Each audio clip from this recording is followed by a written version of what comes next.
Action എനേബിളറിൽ നമ്മൾ സംസാരിക്കുന്ന ഒരു പ്രധാന ഭാഗമാണ് ഹസ്ബൻഡ് ആൻഡ് വൈഫ്.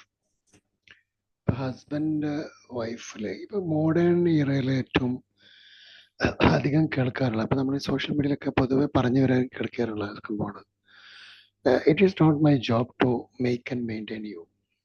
ഭാര്യ ഭർത്താവിനെ കുറിച്ച് പറയുന്ന ഒരു ഫെമിനിസ്റ്റ് ഡയലോഗ് എന്ന് പറയാം, അല്ലാതെയൊക്കെ പറയാം. അങ്ങനെ പറയുന്നവരുണ്ട്, അങ്ങനെ പറയാത്തവരുണ്ട്. അവിടെ യഥാർത്ഥത്തിൽ എനേബിളിങ് നടക്കില്ല അപ്പം അങ്ങനെ വരുമ്പോൾ. സോ അങ്ങനത്തെ ഡയലോഗ് അടിക്കുന്ന ആളുകളുടെ ആറ്റിറ്റ്യൂഡ് പ്രകാരം അവർക്ക് എനേബിളിങ് നടക്കില്ല. അവരൊരാളെ ഡെവലപ്പ് ചെയ്യാനോ സപ്പോർട്ട് ചെയ്യാനോ ഹെൽപ്പ് ചെയ്യാനോ നർച്ചർ ചെയ്യാനോ കൂടെ നിൽക്കാനൊന്നും അവരെ കിട്ടില്ല. അവരെ കൂടെ ആര് നിന്നാലും ശരി, അവരാരുടെ കൂടെ നിൽക്കത്തില്ല എന്നുള്ളതാണ്. ഇപ്പോൾ ആക്ച്വലി ഈ പരസ്പരമുള്ള ഇപ്പോൾ ഈ കല്യാണം കഴിയുമ്പോൾ മനസ്സിലാക്കേണ്ടത്, കുട്ടികളുണ്ടായി കഴിഞ്ഞാൽ കുട്ടികൾ വലുതായി അവർ ഒറ്റക്കായി പോകും. അവരുടെ കല്യാണം കഴിച്ച് അവരവരുടെ കുടുംബമായിട്ട് പോകും. അച്ഛനും അമ്മയും അവരൊറ്റക്ക് താമസിക്കുകയും അവർ കുറച്ച് സമയം കഴിഞ്ഞാൽ നമ്മളെക്കാളും പ്രായം അധികം ഉള്ളത് കൊണ്ട് തന്നെ അവരെ ഒരു പക്ഷേ പ്രായം അധികം കൊണ്ടോ മറ്റോ അവർ പക്ഷെ നേരത്തെ മരണപ്പെടുകയൊക്കെ ചെയ്യാം. ഇങ്ങനെയൊക്കെ സംഭവിക്കുന്ന ഒരു സ്വാഭാവികമായ ഒരു പ്രകൃതി രീതി പറഞ്ഞത് മാത്രം. അങ്ങനെ വരുമ്പോൾ ഭാര്യയും ഭർത്താവാണ് അവസാനം ഒറ്റക്കുണ്ടാവും. അപ്പൊ അവർ ഒരുമിച്ച് കഴിയേണ്ട ആളുകളാണ് എന്നുള്ള നിലക്ക് അവരുടെ എനേബിളിങ് സൗകര്യങ്ങൾ ചെയ്തു കൊടുക്കണം അങ്ങോട്ടും ഇങ്ങോട്ടും. ഇവിടെ ഈ എനേബിളിങ് സൗകര്യം ചെയ്തു കൊടുക്കുക എന്ന് പറഞ്ഞു കഴിഞ്ഞാൽ, എന്നെ ഒന്നും ചെയ്യേണ്ടത് ഞാൻ ചെയ്തോളും, ഇത് ചെയ്യേണ്ടത് ഞാൻ ചെയ്യും. ഞാൻ അങ്ങനത്തെ ഹസ്ബൻഡ്സിനെ കണ്ടിട്ടുണ്ട്. കൗൺസിലിംഗിലൊക്കെ വരുമ്പോൾ ചിലർ പറയാറുണ്ട്, പുള്ളിയുടെ ഡ്രസ്സ് തൊടാൻ നമുക്ക് പാടില്ല, പുള്ളി വാഷ് ചെയ്യും. പുള്ളിയുടെ അയൺ ചെയ്യാൻ എനിക്ക് പറ്റില്ല, എനിക്ക് അത്ര ഇഷ്ടമാണ്, പക്ഷെ എന്നെ സമ്മതിക്കാറില്ല. കുക്ക് ചെയ്യാൻ എന്നെ സമ്മതിക്കാറില്ല. അങ്ങനെയുള്ള കുറേ കൺഫ്യൂഷൻസ്, കുറേ കാരണങ്ങൾ. അതായത് അവര് കുട്ടിക്കാലത്ത് അവരുടെ 0 ഏജ് വരെ അതായത് ഓട്ടോ ഗ്രോത്തിലാണ് നമ്മൾ മൈനസ് ഏജ്. ഗ്രോത്ത് സ്റ്റാർട്ട് ചെയ്യുന്നത് 0 ഫ്ലോർ എന്നാണ്, അതായത് ഗ്രൗണ്ട് ഫ്ലോർ എന്നാണ്. അപ്പൊ ഈ ഗ്രൗണ്ട് എന്ന് പറയുമ്പോൾ മൈനസ് ഏജിൽ വന്ന് ഓട്ടോ ഗ്രോത്ത് കഴിഞ്ഞ് നിന്ന് ഒരാള് യഥാർത്ഥ ഗ്രോത്ത് സ്റ്റാർട്ട് ചെയ്യുന്നത് 1+1=2 ആയി ടീമായി ഗ്രോ ചെയ്യുന്ന സമയത്താണ് യഥാർത്ഥത്തിൽ. ഞാൻ അങ്ങനെയാണ് പണ്ടേ പറയാറ്. എനിക്ക് അങ്ങനെ പറയാനാണ് ഇഷ്ടം. അത് എൻ്റെ ഒരു ഇഷ്ടം മാത്രമാണ്, നിങ്ങൾക്ക് അങ്ങനെ ആവണം എന്ന് നിർബന്ധം എനിക്കില്ല. അപ്പോ അവിടെ നിന്നാണ് ഒരാൾ ആക്ച്വലി അതുവരെ പഠിച്ച, അതുവരെ ലേൺ ചെയ്ത, അതുവരെ മനസ്സിലാക്കി, അതുവരെ അണ്ടർസ്റ്റാൻഡ് ചെയ്ത ഒരു പർട്ടിക്കുലർ ലേണിംഗിൽ നിന്ന് അയാളെ സ്റ്റാർട്ട് ചെയ്യിപ്പിക്കുന്നത്, അയാളെ ഗ്രോ ചെയ്യിപ്പിക്കുന്നത് അവിടെ നിന്നാണ്. അപ്പൊ അവിടെ നിന്നാണ് യഥാർത്ഥത്തിൽ ഒരു 1+1=2 ടീം എന്ന് പറയുന്ന നിരക്ക് ഒരു ഓട്ടോ ഗ്രോത്തിന് പകരം ഒരു പ്ലാൻഡ് ഗ്രോത്ത് സ്റ്റാർട്ട് ചെയ്യുന്നത്. അവിടെ നിന്നാണ് ഒരാൾ ഗ്രോ ചെയ്യാൻ ആരംഭിക്കുന്നത്. സോ അവിടെ ഗ്രോ ചെയ്യുന്ന സമയത്ത് ഈ എനേബിളർക്ക് ഹെൽപ്പ് ചെയ്യുന്ന ഒരാളെ സംബന്ധിച്ചിടത്തോളം അയാൾക്ക് സൗകര്യം ഉണ്ടാക്കി കൊടുക്കണം. അങ്ങോട്ടും ഇങ്ങോട്ടും ഇങ്ങോട്ട് ഹെൽപ്പ് ചെയ്യാൻ വേണ്ടിയിട്ട് റിക്വസ്റ്റ് ചെയ്യാം, അങ്ങോട്ട് ഹെൽപ്പ് ചെയ്യാൻ വേണ്ടി റിക്വസ്റ്റ് ചെയ്യാം, തിരിച്ച് ഹെൽപ്പ് ചെയ്യാം. ഇങ്ങനെയുള്ള കാര്യങ്ങളൊക്കെ സ്വാഭാവികമായിട്ട് നമുക്ക് ചെയ്യാൻ സാധിച്ചാൽ ഓട്ടോമാറ്റിക്കലി എന്നെ ഹെൽപ്പ് ചെയ്യേണ്ട, അത് ഞാൻ നോക്കിക്കോളും എന്ന് പറയുന്നത്, എനിക്കത് ഇഷ്ടമല്ല എന്നൊക്കെ പറയുന്ന ക്ലോസ് ചെയ്ത് വെച്ചിട്ടുള്ള ആളുകൾ ഭയങ്കര ഡേഞ്ചറസ് ആയിരിക്കും. അതിന് പകരം ഓക്കെ, കാരണം അതൊരു നമ്മൾ ശീലിച്ച ശീലത്തിന് അപ്പുറത്തേക്ക് ഒരു ശീലമാണ്, കൺട്രോൾ ആൾ ഡിലീറ്റ് അടിച്ച് പുതിയൊരു ശീലമാണ് നമ്മൾ സ്റ്റാർട്ട് ചെയ്യുന്നത് വിവാഹത്തോടുകൂടി. അപ്പോൾ ആക്ഷൻ എനേബിളറായിട്ട് ഹസ്ബൻഡിനും ആക്ഷൻ എനേബിളറായിട്ട് വൈഫിനും തിരിച്ചും മറിച്ചും അങ്ങോട്ടും ഇങ്ങോട്ടും എനേബിൾ ചെയ്യാനുള്ള ഒരു സ്വാതന്ത്ര്യം ഉണ്ടാക്കലാണ് ആദ്യത്തെ അവസ്ഥ. ഈ സ്വാതന്ത്ര്യം ഉണ്ടാകുന്നത് ഐസ് ബ്രേക്കിങ്ങോട് കൂടി, അവരുടെ ഇനീഷ്യൽ കോൺടാക്ട്, ഇനീഷ്യൽ കമ്മ്യൂണിക്കേഷനോട് കൂടിയാണ്. അപ്പോൾ ഭാര്യയും ഭർത്താവും കല്യാണം കഴിക്കുന്നതിന് മുമ്പ് നന്നായിട്ട് അറിയുന്നുണ്ടെങ്കിൽ അവരെ സംബന്ധിച്ചിടത്തോളം ഇനീഷ്യൽ കോണ്ടാക്ട് എന്ന് പറയുന്ന സംഭവം ഉണ്ടാവില്ല, കാരണം അത് നേരത്തെ അറിയുന്നതായിരിക്കും. പക്ഷെ കല്യാണം കഴിയുന്നതോടുകൂടി അവരുടെ പെർമിഷനുകളൊക്കെ മാറുന്നുണ്ട്. പക്ഷെ അവിടെ വെച്ചിട്ട് അതുവരെ ഉണ്ടായിരുന്നുള്ള ഒരു ബിഹേവിയറും പാറ്റേൺ ഒന്നും പറ്റില്ല. കാരണം അവിടെ നിന്ന് അങ്ങോട്ട് പുതിയൊരു പാറ്റേണിലേക്ക് ഒരു മാറണമെന്നുള്ള ബോധം രണ്ടാക്കും വേണം. അങ്ങനെ വന്നാൽ മാത്രമാണ് ലൈഫ് കറക്റ്റ് ആവുള്ളൂ. കാരണം രണ്ടുപേരിലും കല്യാണത്തിന് ശേഷം ഒരു പ്രതീക്ഷയുണ്ട്, കല്യാണത്തിന് മുമ്പുള്ള ഒരു പ്രതീക്ഷയ്ക്ക് അപ്പുറത്ത് വേറൊരു പ്രതീക്ഷ കല്യാണത്തിന് ശേഷം എന്ന് പറയുന്ന ഒരു സംഭവമുണ്ട്.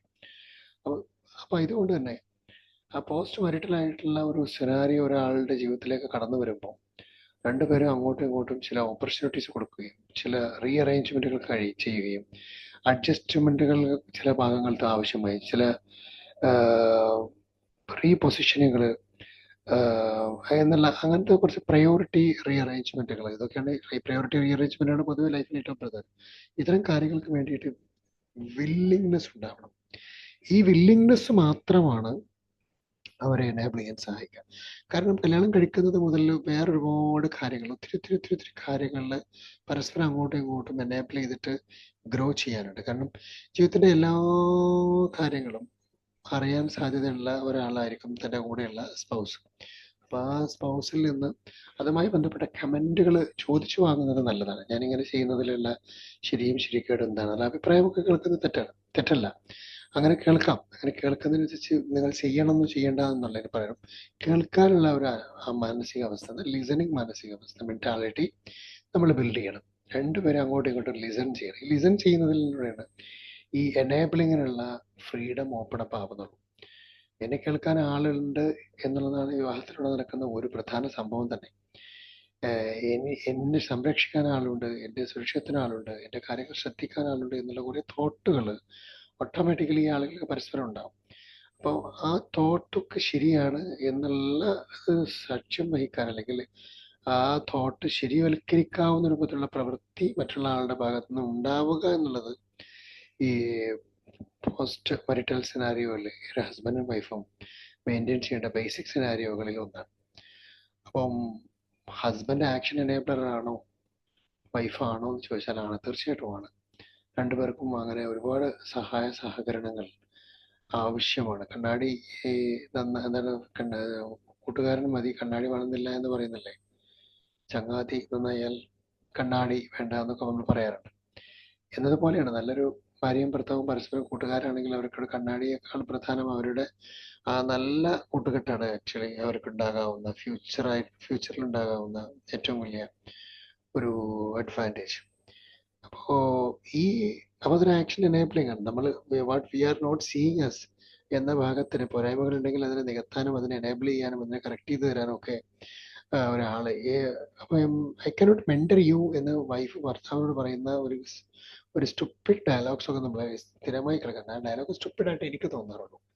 അത് അങ്ങനെയല്ല. അത് രണ്ടുപേർക്കും അങ്ങോട്ടും ഇങ്ങോട്ടും മെയിൻറ്റെയിനും മേക്കും ഒക്കെ ചെയ്യേണ്ടി വരും. അതല്ലെങ്കിൽ അത് അവർ ഇൻഡിപെൻഡന്റ് ആയിട്ട് ഒരു മൃഗത്തിന്റെ കുട്ടിയായിട്ടൊന്നും ജനിച്ചതല്ലല്ലോ. അപ്പൊ അതൊക്കെ ആ തിരിച്ചറിവില്ലായ്മ കൊണ്ട് പറയുന്ന ആവേശ പരാക്രമങ്ങളുടെ വാക്കുകളാണ് അതൊക്കെ. ഏതായിരുന്നാലും കാര്യങ്ങൾ നല്ല രൂപത്തിൽ പരസ്പരം എനേബിൾ ചെയ്യുന്ന ഭാര്യ ഭർത്താക്കന്മാരെ ജീവിക്കാൻ സാധിച്ചാൽ അത് നല്ല കാര്യമായിരിക്കും. മാത്രമല്ല കുട്ടികളൊക്കെ ഉണ്ടാവുന്ന സമയത്ത് ഈ എനേബിൾ ചെയ്യുന്നത് പരസ്പരം കാണിച്ചുകൊണ്ട് അല്ലെങ്കിൽ വിസിബിൾ ആവുന്ന രൂപത്തിൽ, പോസിബിൾ ആവുന്നതൊക്കെ വിസിബിൾ ആവുന്ന രൂപത്തിൽ മുന്നോട്ട് പോകുമ്പോൾ കുട്ടികൾക്കും ഇത് വിസിബിൾ ആവും. ഈ ഇത്തരത്തിൽ പരസ്പരം സഹായിച്ചും സഹകരിച്ചും ഒരു ഹെൽപ്പ് ചെയ്തും ഒക്കെ തന്നെയാണ് ഈ ഒരു സിനാരിയോ മൂവ് ചെയ്യേണ്ടത് എന്നുള്ളത് ഒരു വലിയൊരു ലേണിംഗ് ആയിരിക്കും. പാരന്റിങ്ങിന്റെ വിഷയത്തിൽ അവർ രണ്ടുപേരും ഇത് ടീമായി ഇരുന്ന് സംസാരിക്കാനുണ്ട്, പ്ലാൻ ചെയ്യാനുണ്ട്, അവർക്ക് അവരുടെ രണ്ട് പ്ലാനുകളും റീപ്രയോറിറ്റൈസ് ചെയ്യാനുണ്ട്, ഇതിൽ ഒരുപാട് കാര്യങ്ങളുണ്ടാവും. അപ്പൊ ഇതെല്ലാം അവർ ചെയ്യണമെന്നുണ്ടെങ്കിൽ ഒരാളൊരു കാര്യം ചെയ്യുമ്പോൾ മറ്റൊരാൾ മിണ്ടാതിരിക്കുക, ഒരാളൊരു കാര്യം തീരുമാനിക്കാം ആ തീരുമാനത്തിലൂടെ അയാൾ അഭിപ്രായം പറയാതിരിക്കുക, ഒരാളൊരു അഭിപ്രായം പോലും പറയാതെ തീരുമാനിക്കാതെ ചിന്തിക്കാതെ ചർച്ച ചെയ്യാത്ത ഡിസിഷൻ എടുക്കുക, ഇങ്ങനെയുള്ള കാര്യങ്ങളൊക്കെ സംഭവിക്കാറുണ്ട്. ഇതൊക്കെ ഒഴിവാവുകയും ഈ അങ്ങോട്ടും ഇങ്ങോട്ടും എനേബിൾ ചെയ്തുകൊണ്ട് ഒഴിവുകൾ പോരായ്മകൾ നികത്തിക്കൊണ്ട് മുന്നോട്ട് പോകുന്നൊരവസ്ഥ ഉണ്ടാവലാണ് ഏറ്റവും നല്ല മികച്ച ഒരു ഫാമിലി ലൈഫിന് സഹായകരമാവുന്ന ഏറ്റവും വലിയ ഒരു സിനാറിയോ. അങ്ങനെ ഉണ്ടാവാൻ കഴിഞ്ഞാൽ ഒരുപാട് പേർക്ക് മാതൃകയാവാനും കൂടി സാധിക്കും. So let us create that. Wishing you all the very best and have A great. നിങ്ങളുടെ കമന്റുകൾ, മറുപടികളൊക്കെ, ചോദ്യങ്ങൾ, സംശയങ്ങളെല്ലാം യൂട്യൂബ് വീഡിയോന്റെ താഴെയുള്ള കമന്റ് ബോക്സിൽ നിങ്ങൾക്ക് എഴുതാം. Thank you so much and God bless. Love you all.